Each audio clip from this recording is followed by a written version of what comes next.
오늘 함께 나눌 이제 그 관은 그 구가로 제9강 율법 경건하고 올바른 삶의 규범이란 제목으로 우리 함께 말씀을 나누고자 합니다. 여러분 율법하면은 뭔가 좀 부담스럽고 우리를 얽어매는 마치 쇠사슬처럼 우리를 얽어매는 어떤 것으로 그렇게 이해할 수가 있습니다.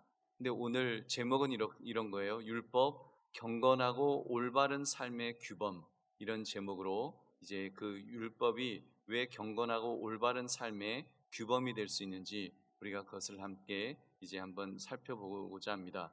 첫 번째로 그 9-1장으로 언약의 법, 하나님의 뜻과 어떠하심의 계시에 관한 내용부터 이렇게 살펴보겠습니다.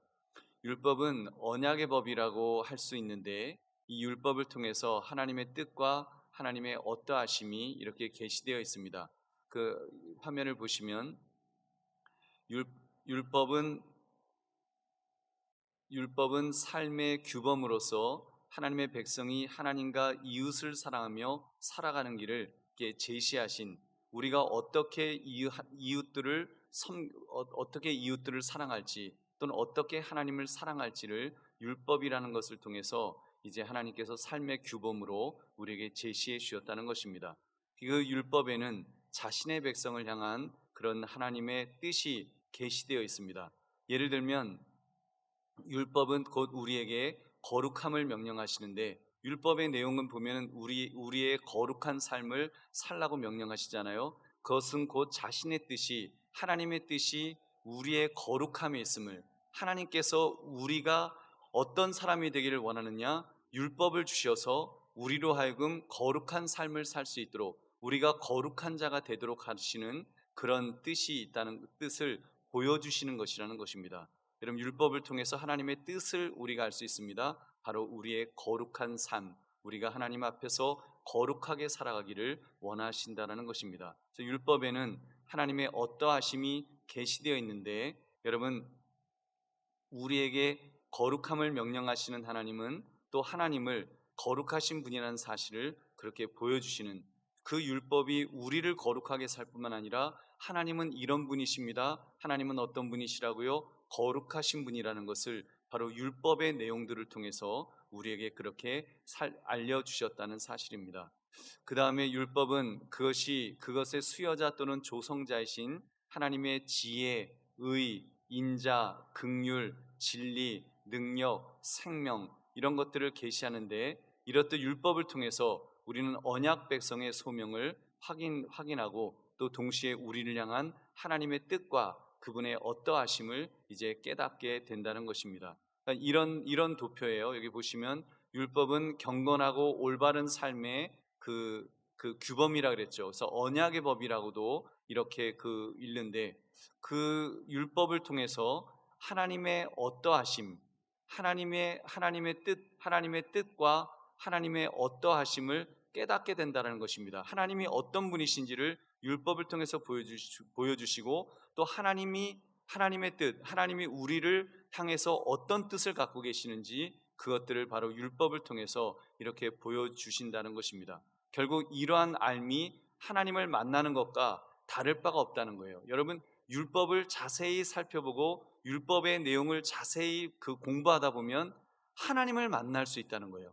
왜냐하면 하나님이 어떤 분이신지 바로 율법 속에 이 성경 말씀 특별히 그 율법의 내용 속에 하나님이 어떤 분이신지를 보여주고 그 하나님이 나에게 무엇을 원하시는지 그것을 보여주시기 때문에 바로 하나님을 만나는 것과 다를 바가 없다는 것입니다. 그래서 시편 기자는요 주야로 율법을 묵상함으로 하나님의 뜻을 깊이 연구하였으며 그것을 알게 되었을 때 마치 그 침상을 적시도록 그렇게 막 눈물을 흘리면서 기뻐했던 정말 그 하나님의 말씀 특히 이게 율법을 이제 하나님의 말씀이라고 한다면 그 율법의 내용들을 통해서 하나님을 만나는 그 감격 속에 막 눈물을 흘리는 그런 역사가 이제 시편 기자의 그런 표현 시 속에 그런 것들을 우리가 찾아볼 수가 있습니다. 그 다음 보시면 율법은 삶의 규범을 가르치는 십계명과 함께 하나님이 모세를 통해서 가르쳐 주신 종교의 양식을 포함한다고 할 수 있습니다. 율법은 삶의 규범을 가르치는 십계명과 함께 십계명이 율법이잖아요. 가장 가장 대표적인 율법이라고 한다면 그 십계명과 함께 이제 그 삶의 규범을 가르치는 십계명과 함께 하나님께서 모세를 통해서 가르치신 종교의 양식이 바로 율법이라는 것입니다. 십계명이 율법이 아니에요. 십계명은 도덕법이고, 여러분 그 십계명의 도덕법인 십계명 가장 기본이 되는 도덕법과 함께 하나님께서 율법을 주셨는데, 그 율법을 통해서 이제 그 우리에게 삶의 규범을 가르쳐 주신다는 것입니다. 여기서 이제 종교의 양식이라고 한 이유는 율법은 하나님이 인간과 관계를 맺고 있는 제 양상, 즉 전체적인 종교 현상을 칭하기 때문입니다. 그 다음 율법의 의는 모든 명령을 지켜 행하라 그리하면 살리라는 그런 선포로 나타납니다. 율법은 사람이 할 수 있는 것이 아니라 해야 할 것을 제시한다는 거예요. 여러분 율법에 있는 내용들이 굉장히 어렵잖아요. 그 내용들을 보면 이 율법을 어떻게 다 지키지? 특히 유대인들을 보면 그 율법을 다 못 지키잖아요. 인간이 다 지킬 수 없잖아요. 그렇지만 그것은 사람이 할 수 있는 것이라서가 아니라 해야 할 것이기 때문에 그 율법을 주셨다는 것입니다. 아무도 율법의 의를 다 충족시킬 수는 없으므로 율법을 쫓아 살기 위해서는 중보자 그리스도의 은혜가 필요합니다. 여러분 율법과 함께 필요한 것이 예수 그리스도라는 거예요. 그래서 그리스도의 은혜가 필요하고 율법은 은혜 언약 가운데서만 본질적으로 정말 작용할 수 있다는, 제대로 작동할 수 있다는 것을 말씀하는 것입니다. 그러므로 그것을 언약의 법이라고 부르는 것이 마땅하다. 이 칼빈은 그렇게 율법은 곧 언약의 법이다. 왜냐하면 그리스도의 은혜가 필요하기 때문에, 그리스도의 은혜를 통해서 작동하는 법이기 때문이다라고 그렇게 말하고 있습니다. 율법은 세상의 법과는 달리 단지 형벌의 두려움을 고지하여 죄를 억제하는 기능에만 머물러 있지 않습니다. 그, 그 세상 법은 그렇잖아요. 세상의 법들은 예를 들면 살인하지 말라, 예를 들면 살인하면 그냥 뭐 사형, 뭐 사람을 많이 죽이면 그냥 사형이잖아요. 그렇게 그 세상법은 당시 형벌의 두려움을 고지해서 죄를 억제하는 그런 기능만 있지만, 여러분 그 율법은 규범을 제시하는 일과 정죄하는 일을, 이 두 가지 기능이 있다라는 것입니다. 본래 율법은 하나님의 백성이 살아가야 될 규범으로서 수여되었습니다. 그러나 마치 태양이 길을 비추는 본연의 작용을 하지만 동시에 어둡고 후미진 곳을 들추어 이렇게 내듯이, 태양빛이 길만 비추는 것이 아니라 후미진 어두운 것을 탁 이렇게 드러내도록 제시하는, 보여주는 것만 아니라 이렇게 후미진 것도 들추어 내듯이, 율법은요 삶의 길을 제시하는 동시에 여러분 죄를 드러내는 사역까지 우연히 감당하게 된다는 것입니다. 그래서 율법은 항상 교육하는 역할을 한다는 거예요. 율법은 하나님과 사람 사이의 화해의 길을 가르친다는 것입니다. 율법은 하나님의 자녀들이 다니는 특별한 학교이며 그리스도는 그 학교의 내적 교사이다라고 이 칼빈은 말합니다. 그러므로 율법의 가르침은 하나님의 특별한 축복으로 받아야 하며 가장 높은 영광을 하나님이 세우신 언약에 올려드려야 한다는 것입니다. 그리고 율법의 두 번째로 이제 율법의 중보자 그리스도에 대해서, 이제 그 율법의 그렇다면 그 율법은 바로 누가 필요하다 그랬어요? 율법의 중보자이신 예수 그리스도가 필요하다는 것입니다. 하나님은 선하고 완전한 규범으로 율법을 그렇게 주셨습니다. 율법에는 명령과 함께 약속이 포함되어 있습니다. 그리스도는 모든 믿는 자에게 구원을 이루기 위해서 율법의 마침이 이렇게 되셨죠. 여러분, 그래서 우리 로마서 10장 4절 같이 읽어보겠습니다. 시작. 그리스도는 모든 믿는 자에게 의를 이루기 위하여 율법의 마침이 되시니라. 아멘. 여기서 마침이라는 이 말은 완성으로서의 끝을 의미하는 것입니다. 그래서 주님은 율법을 폐하러 오신 것이 아니라 완전케 하러 오셨다라고 하는 것이 바로 이러한 의미를 갖고 있습니다. 그래서 율법의 1.1이라도 폐하지 않고 다 우리 예수님은 이루신 줄로 믿습니다. 여러분, 그러므로 그 그리스도의 중보가 없으면 율법은 어떤 신학적 기능도 감당할 수가 없습니다. 중보, 그리스도 예수님의 은혜가 아니면 율법만 그냥 딱 놓고 우리가 율법 아래 딱 있으면 우리 그냥 저주받아 그냥 다 죽는 거예요. 율법만 딱 있으면 우리는 그냥 다 죄인으로 그냥 사형, 그 끝이에요. 근데 여러분, 그리스도의 중보가 없으면 율법은 어떤 신학적 기능도 할 수가 없어요. 그냥 딱 인간을 죽이는 걸로 끝나는 거예요. 그렇지만 여러분, 율법의 약속은 그래서 그리스도의 은혜 없이는 헛되지만, 여러분, 그 예수 그리스도가 있으면 소망이 있는 줄 믿으시기 바랍니다. 여러분, 그리스도와 함께 그 율법의 의미가 있는 거예요. 그래서 여러분, 율법이 죄를 깨달아서 회개에 이르게 하는 몽학 선생의 기능을 하게 되는 것은 예수님께서 우리를 대신하여 죽으시고 다시 사셨기 때문입니다. 하나님께서 율법을 주셔서 내가 죄인이라는 것을 깨닫도록만 하면 안 되잖아요. 구원의 길이 없다면, 예수님의 십자가의 보혈로 그 죄 씻음 받고 구원받는다, 의롭게 된다, 이 구원의 길이 없다면 여러분, 죄만 지적해갖고 무슨 소용이 있겠어요? 죄만 다 지적하면 난 죄인이야, 난 죽어 마땅해. 그럼 죽어버려야죠. 그냥 콱 죽어버려야죠. 여러분, 그것이 아니라 여러분, 바로 예수 그리스도로 인해서 몽학 선생의 기능을 함으로 해서 내가 죄인임을 바로 율법을 통해서 깨닫도록 하시는데, 여러분, 그것이 은혜인 이유는 예수 그리스도께서 구원의 길을 열어놓으시기 때문인 줄로 믿습니다. 여러분, 율법이 없었다면 우리 모두는 아마 굉장히 교만할 거예요. 내가 제일 잘났다, 내가 제일 똑똑하다, 내가 제일 의롭다, 막 그럴 거예요. 혼자 자기 법에 의해서 자기 멋대로. 근데 여러분, 율법으로 인해서 우리는 그 깨닫게 하시는 몽학 선생인 율법을 통해서 내가 죄인임이 깨달아지는 거예요. 나는 죄인입니다. 나는 죽어 마땅합니다. 나는 정말 살 수 없는 죄인입니다. 그런데 보니까 예수 그리스도가 계신 거예요.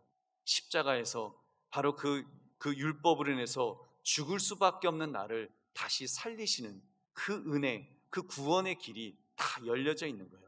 그래서 여러분, 우리가 율법을 지켜 행함으로써 상급받게 되는 것은 주께서 모든 율법에 순종하여 이루신 자신의 의를 우리에게 전가시켜 주기 때문에, 우리는 어떤 면에서는 율법을 다 이루지 못하잖아요. 그럼에도 불구하고 하나님께서 우리를 의롭다 하시는 것은 여러분, 그 십자가의 은혜, 예수 그리스도의 은혜 때문인 줄로 믿습니다.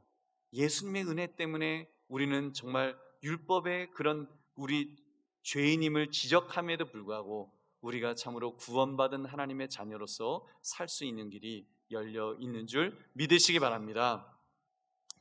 그 다음 보시면, 율법은 우리의 무능과 허물과 죄를 깨닫게 하지만 또한 그리스도의 은혜로 나아가는 길을 그래서 제시한다는 거예요. 여러분, 무능과 허물과 죄를 율법을 통해서 허물과 죄를 깨닫게 하지만 또한 그리스도의 은혜로 나아가는 길을 제시한다. 여러분, 이거 굉장히 중요한 말씀입니다. 우리 많은 분들이 이 뒷부분에 대해서, 그리스도의 은혜로 나아가는 길에 대해서 좀 간과하는 경향이 있어요. 어떤 분들 젊었을 때 저도 죄를 참 많이 지었습니다만, 젊었을 때 그 지은 죄 또는 내가 지었던 죄, 그런 내 자신을 보면 무능과 허물과 죄를 깨닫게 되면 정말 나는 죽어 마땅하고 나 같은 인간은 정말 아무것도 아니고 정말 냄새나는 죄인이다, 이것밖에 없는 거예요. 여러분, 율법 아래에만 있으면, 율법의 이 한 가지 기능, 몽학 선생의 기능만 우리가 안다면 그렇게 그걸로 끝나는 거예요. 근데 여러분, 어떤 분들은 그 은혜의 측면을 자꾸 간과해요. 잊어버려요. 그리고 앞에 부분 허물과 죄를 깨닫는 것만, 죄만 깨달아요. 근데 여러분, 그렇지 않고 그 율법은 우리의 무능과 허물과 죄를 깨닫게 하지만 또한 그리스도의 은혜로 나아가는 길을 제시하는 줄 믿으시기 바랍니다. 길을 제시하는 거예요. 여러분, 깨닫게 해서 그리스도의 길을 찾도록, 구원의 길을 찾도록, 여러분 깨달았으면, 그 율법을 통해서 깨달은 내가 죄인임을 깨달았으면 이제는 주님한테 나아가야죠. 은혜의 길로 나아가죠. 은혜의 길로 나아가서 주님, 나를 살려주세요, 주님 나를 고쳐주세요, 나를 용서해주세요 하면서 우리가 주님 앞에 고백할 때 주님은 우리를 용서해 주시는 줄로 믿습니다. 그 구원의 은혜를 그래서 깨달아야 되는 것입니다. 율법은 중보자 그리스도의 중보로 역사하는 은혜의 그래서 법이 되는 것입니다. 여러분, 그래서 율법은 본질적으로 저주가 아니며 항상 저주하는 것도 아니라는 거예요. 율법은 본래는 선한 것이며 다만 사람이 악하기 때문에, 죄로 인해서 사람이 악하기 때문에 저주의 기능을 하는 것뿐입니다. 그러므로 율법은 항상 저주만 한다, 이거 루터주의에선 좀 그렇게 주장을 하나 봐요. 여러분, 그것은 그렇게 성경적이지 않은 그런 해석이라고 생각합니다. 그 다음 보시면 그리스도의 의를 전가받은 사람에게는 율법이 삶의 규범으로 작용한다는 것입니다. 그리스도의 의를 전가받은 사람, 다시 말하면 예수 믿고 구원받은 우리 크리스찬, 예수 믿는 사람은 여러분 그 율법이 삶의 규범으로, 우리 삶의 어떤 규범으로 작용한다는 거예요. 그래야 빛과 같이 내면을 밝히고 꿀송이 같이 단맛으로 영혼을 깨우는 그런 기능을 수행한다는 것입니다. 여러분, 예수님께서 그런 말씀하시죠. 낙타가 바늘기로 들어가는 것이 부자가 천국에 들어가는 것보다 쉬우니라. 이 가르침을 했을 때 제자들이 했어요. 그러면 예수님, 누가 그러면 도대체 구원받을 수 있어요? 누가 천국 갈 수 있어요? 라고 물었어요. 그때 예수님 이렇게 말씀하셨습니다. 사람으로는 할 수 없지만 하나님은 하실 수 있느니라. 여러분, 사람으로는 할 수 없으나 하나님은 하실 수 있느니라, 이렇게 말씀하셨어요. 여러분, 하나님은 하실 수 있습니다. 우리가 율법만 가지고는, 우리가 율법만 보면 우리는 죽을 수밖에 없는 죄인이지만 우리는 예수 그리스도로 인하여 여러분 우리 모두는 구원받은 하나님의 자녀가 된 줄 믿으시기 바랍니다.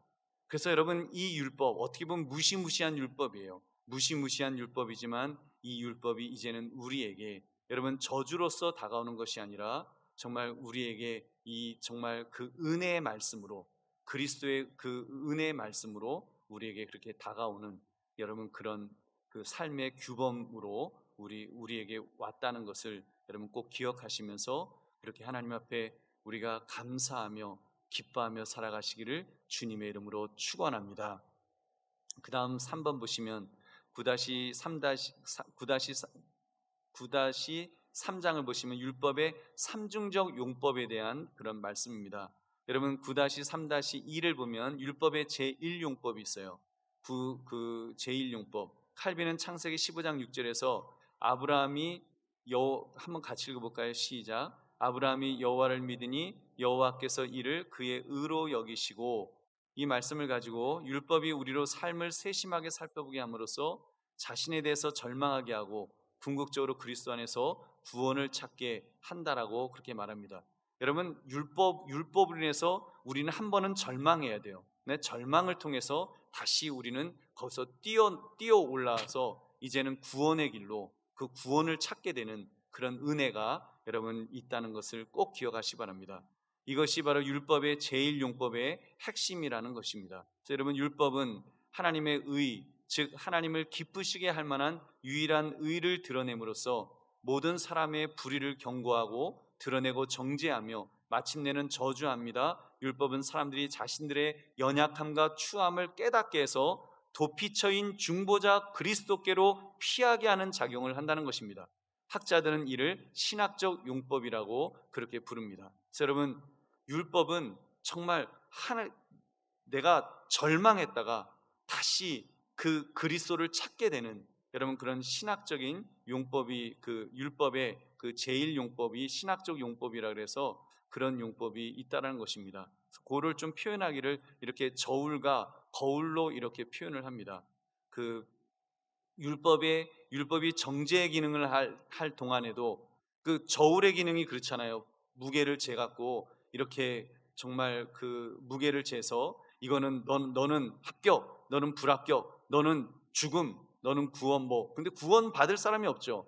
율법의 그 저울에 누가 구원을 받을 수가 있겠습니까? 그래서 여러분, 정죄의 기능을 할 동안에도 삶의 규범으로서 사람들로 하여금 하나님의 뜻을 올바르게 깨닫게 하는 그런 또 직분을 수행한다는 것입니다. 거울의 역할도 그렇게 함께 한다는 것입니다. 율법은 거룩하고 정당하고 선한 것으로서 우선은 그 명령으로 사람들을 좌절케 하지만 동시에 그 약속으로 사람들을 위로함으로써 그리스도를 찾도록, 예수님을 찾도록 하는 그런 기능이 있다는 것을 꼭 기억합시다. 그래서 율법의 명령 안에서 하나님은 아무도 채울 수 없는 완전한 의에 대해서는 상을 주시는 자로, 반대로 악을 행한 사람에게는 엄한 심판을 내리는 자로 자신을 계시하십니다.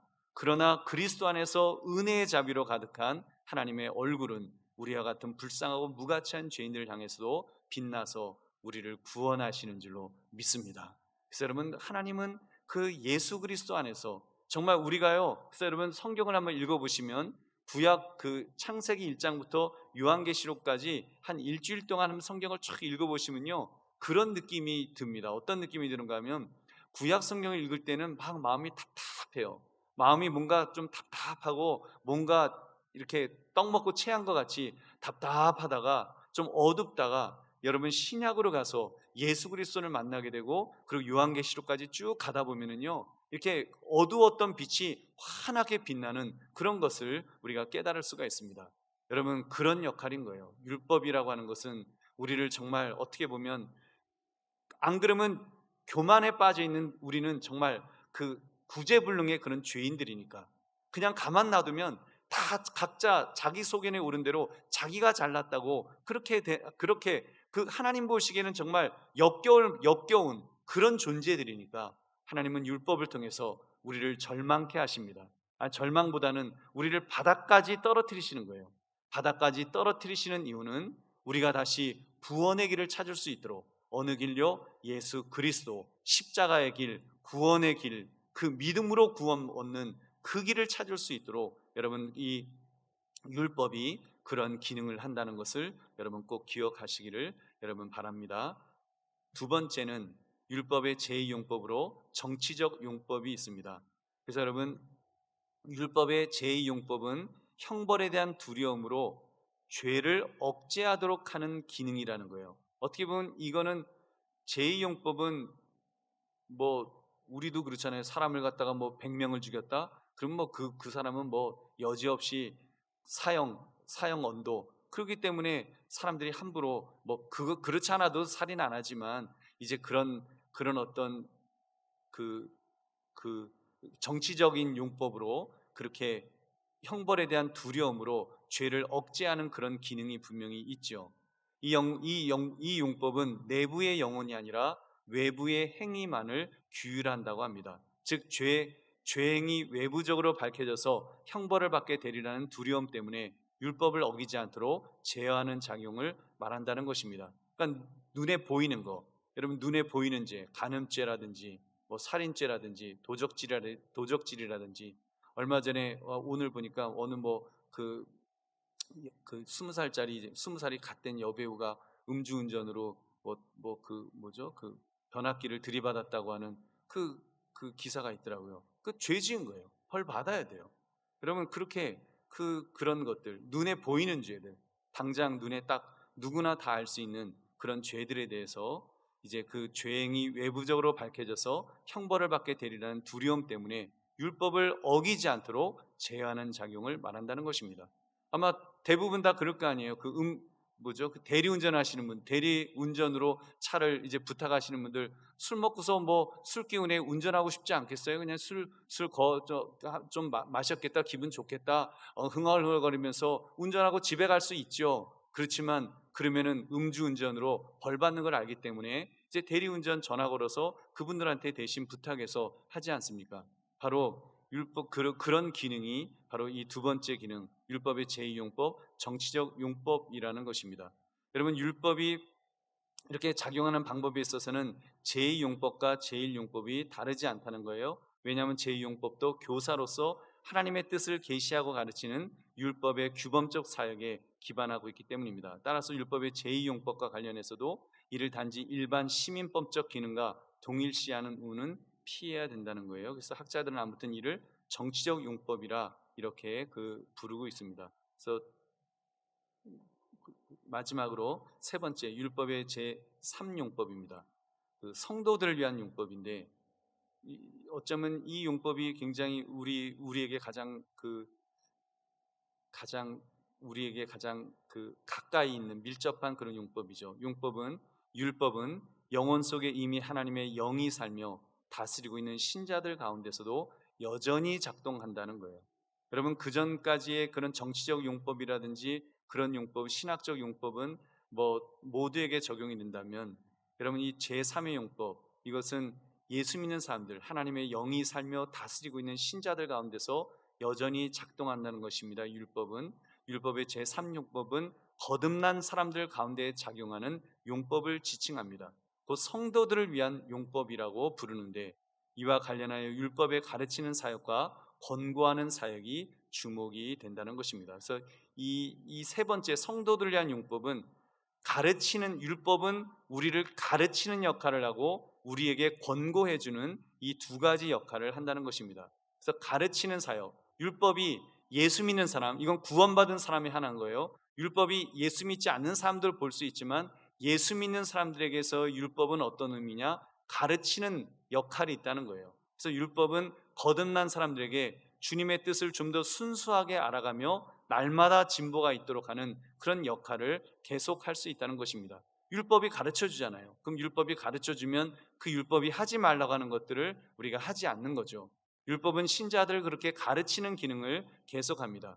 이것은 하나님의 백성이 하나님의 뜻을 알아가고 그 뜻에 순응하고 적응해가는 그런 과정을 말하는 것입니다. 그래서 율법은 우리에게 가르치는 기능이 있어요. 그리고 또 한 가지는 권고하는 사역이 있습니다. 권고 사역. 율법은 성도들이 그것을 수시로 묵상함으로써 순종에 이르게끔 경성하고 그 안에 더 굳건하게 서며 배도한 반역의 길로부터 돌아가게 하는 권고의 기능. 여러분, 자꾸 우리로 하여금 이제 깨달아서 정말 마음의 의지적으로 우리가 작동할 수 있도록, 그래서 저는 권고의 사역은 인식적 교훈의 수준을 넘어선다 그랬어요. 그것의 작용은 오히려 의지적으로, 우리에게 의지적으로 작용하는데, 율법은 성도들을 위한 채찍과 계속 찌르는 가시로서 그들의 영혼을 소성하게 하는 그런 작용을 한다는 것입니다. 그래서 여러분, 이 율법을 통해서 우리가 그 하나님의 말씀이 막 권고가 돼서, 여러분 정말 내가 하나님의 말씀대로 살아야지, 이제는 거룩하게 경건하게 살아야지, 내가 이 말씀대로 이렇게 살 거야 하는 의지적인 그런 작용이 일어나도록 그렇게 하는데, 그러한 역사는 그리스도의 중보 없이는 불가능하다는 거예요. 그러니까 아까 우리가 처음에 그랬죠. 이 세 번째 성도들을 위한 율법은 거듭난 백성들에게만 통하는 것입니다. 예수 믿지 않는 사람들에게는 율법이 그런 의미가 없어요. 그냥 무서운 법이죠. 그렇지만 여러분, 예수 믿는 사람들에게는 이 법이 우리를 가르칠 뿐만 아니라 우리를 권고해서, 야, 우리 이제 너 그렇게 살면 안 되잖아. 하나님 기뻐하시는 사람으로 살아야지. 그래요, 하나님 이제 결심할게요. 이제는 그렇게 살게요. 하나님 율법이 가르쳐 주시는 대로 그렇게 하나하나 이제는 지키면서 살아갈게요 하는 그 마음을 가지도록 그렇게 만들어 주신다는 것입니다. 여러분, 그래서 그리스도인의 삶에서 율법이 계시하는 약속은 성도들이 거룩하고 의로운 삶을 살 수 있도록 중보자 그리스도가 여전히 활동하시는 데에 있다라는 것입니다. 그리스도의 영을 받은 성도마다 율법 가운데서 의에 대한 절대적인 모범과 영원하고 단호한 삶의 규범을 배우고, 이로부터 의지적 결단에 이르러 올바른 방향을 잡고 다름질하기를 힘쓰게. 그래서 여러분, 정말 그 사도 바울이 내가 다름박질을 한다라고 하는 그런 표현들도, 정말 내가 이제 하나님의 말씀대로 내가 살아가는데 최선을 다해서 살겠다는 것들이 바로 율법의 가르침 속에서 권고하는 사역과, 그리고 그 가르치는 사역과 함께 권고하는 사역을 통해서 우리의 마음에 그런 그 권고를 받고 우리가 그렇게 애를 쓰게 된다는 것입니다. 그래서 여러분, 이제 마지막으로 이제 제가 읽겠습니다. 9-4 율법 해석의 원리로, 여러분, 하나님의 율법에서 자신의 어떠하심을 드러내셔서, 하나님은 율법에서 자신의 어떠하심을 드러내셔서 사람이 신적인 순수함의 모범을 쫓아 온전히 빚어져 가기를 원하십니다. 율법에 게시된 경건의 직분은 하나님의 사랑과 이웃 사랑으로 이제 요약될 수 있다는 거예요. 결국은 율법의 가르침도 하나님의 사랑과 이웃 사랑으로 요약되는데, 하나님 사랑과 이웃 사랑은 경건의 열매이면서 동시에 경건에 대한 최종 증거가 된다는 것입니다. 여러분, 경건이 결국은 하나님의 사랑, 이웃 사랑, 이 두 가지로 여러분 정리돼 통합될 수 있다가는, 정말 가장 정수가, 가장 엑기스가 될 수 있다는 것을 이제 말씀해 주고 있습니다. 그래서 여러분, 우리의 덕행은 모두 주 안에서 이루어집니다. 명령하시는 것을 주시옵소서, 그리고 원하시는 것을 명령하옵소서라고 하는 어거스틴의 기도문이 은혜의 율법이 작용하는 원리가 된다는 것입니다. 그래서 오직 그리스도께서 접붙임 받은 사람만이 그분의 영을 받아 은혜로 말미암아 율법을 지켜 행할 수 있기 때문이라고 하는, 여러분, 구원받은 하나님의 백성이 바로 이 율법이 우리에게 어떤 경건의 교과서가 되어서 여러분, 이 율법이 지시하시는 대로, 율법이 가르치는 대로 우리가 그렇게 살아갈 수 있다라는 것입니다. 이제 그 마지막으로 율법을 해석할 때 필요한 주의 사항이 있는데, 이 세 가지만 우리가 살펴보고 마치겠습니다. 첫째로요, 율법의 입법자이며 수여자이신 하나님의 본성을 깊이 숙고해야 합니다. 여러분, 그 율법의 입법자, 율법을 만드신 분이죠. 율법의 수여자, 율법을 하나님께서 우리에게 주셨지요. 바로 그분, 그 입법자이며 수여자이신 하나님의 본성을 깊이 숙고해야지, 여러분, 율법을 해석할 때 우리가 그 제대로 율법을 해석할 수가 있다는 것입니다. 그러니까 율법을 보면서 뭐 이런 율법을 뭐 이런 거를 뭐 이걸 왜 나에게 주셨지? 왜 우리에게 이런 말씀을 해주시지? 그러는 것이 아니라, 이 율법을 주신 분이 어떤 분이신가? 그분의 속성, 그런 것들을, 여러분, 하나님은 중심을 보심으로 그분의 윤례와 법도도 사람의 속을, 우리 속을 다스리신다는 거예요. 그래서 그리스도는 율법의 최고 해석자로서 위에 계신 아버지의 뜻을 충실히 가르치셨습니다. 그래서 율법은 신령한 것이므로 신령하게 해석을 해야 된다. 여러분, 이 성경에 있는 이 율법의 말씀들도 우리가 신령한 것이므로 신령하게 해석하고, 정말 이 율법이 하나님의 뜻을 어떻게 품고 있나, 이 하나님의 모습을 어떻게 지금 담고 있나, 이런 것들을 율법을 통해서 우리가 하나님을 이해하는, 여러분, 그런 은혜가 있으시기를 주님의 이름으로 축원합니다. 두 번째로 보세요. 율법의 문자적 의미를 넘어서야 됩니다. 율법의 문자적 의미를 넘어서야 된다. 그 소극적으로 금지하는 규율일지라도 여러분 적극적으로 해석해야 된다라는 거예요. 그러니까 그 예를 들면, 이렇게 하나님의 계명들은 제휴법에 따라서 이제 광의적으로 해석해야 된다, 그러니까 넓게 해석해야 된다라고 하는데, 이 제휴법이라는 것이 이런 법입니다. 그 사물의 한 부분으로서 그 사물 전체의 의미를 표현하는 방법. 그러니까 사람이 빵으로만 살 수 없습니다 할 때, 이 빵은 진짜 빵이 아니잖아요. 그냥 식량이잖아요. 식량. 사람이 빵으로만 살 수 없다. 뭐 빵이 될 수도 있지만 떡이 될 수도 있고 고기가 될 수도 있고, 그렇게 사물 전체의 의미를 표현하는 것처럼 여러분 이렇게 한번 해석해 보자는 거예요. 요즘 시대에 예를 들면 우리 십계명 중에 살인하지 말라. 여러분 마지막으로 한번 생각해 보세요. 살인하지 말라. 살인하지 말라.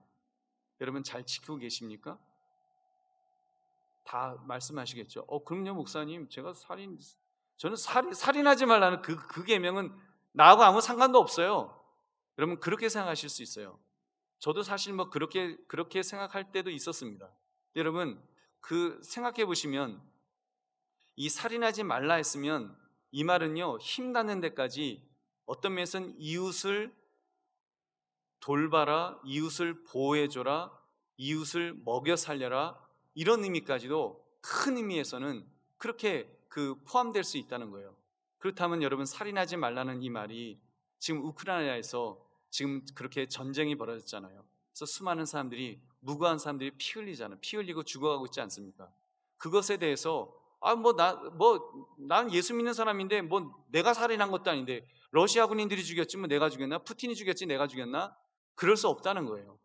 광의적인 의미에서, 여러분 큰 의미에서 하나님이 살인하지 말라고 하셨으면, 여러분 살인하지 말라고 하는 그 의미 속에는 정말 인류가 저지르고 있는 그런 살인에 대해서 우리도 어떤 면에서는 어떤 그 책임의식 또는 그런 안타까움을 가지고, 그런 일들이 지구촌에서 벌어지지 않도록 무언가를 우리가 해야 되는 거예요.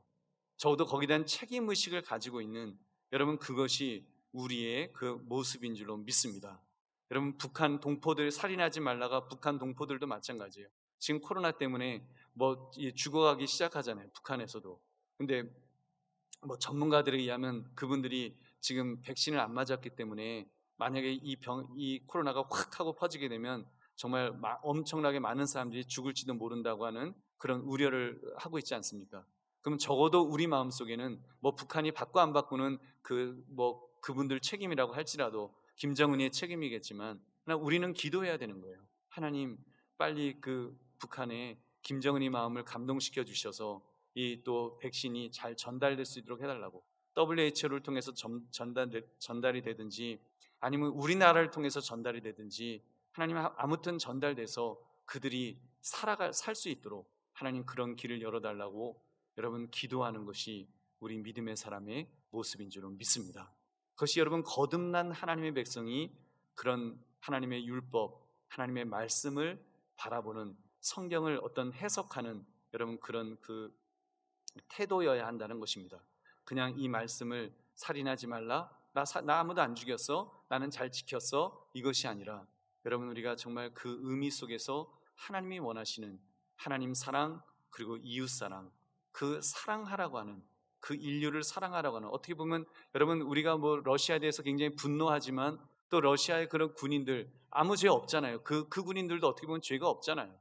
그 푸틴이라든지 그런 지도자들이, 잘못된 악한 지도자들이 악하게 명령을 내려서 그 사람들도 어떻게 보면 그 피해자들 아닙니까? 오늘 신문 보니까 그 러시아의 그 부상병이 그 쩔뚝쩔뚝거리면서 이제 따라가다가 그 러시아 그 장군이지 장교가 총으로 쏴서 죽였대요. 못 쫓아온다고 자기 병사를 총으로 쏴서 거기서 사살하는 그런 일들이 지금 우크라이나 이 전쟁 중에 일어나고 있는 거예요. 적어도 여러분이 예수 믿는 사람들은 살인하지 말라고 하신 주의 말씀 앞에 정말 그 말씀을 놓고 우리가 그런 것에 대해서도 영적인 어떤 부담감을 가지고 우리가 하나님 앞에 기도하고 또 주님 앞에 그렇게 우리가 또 나아가야 될 줄로 믿습니다.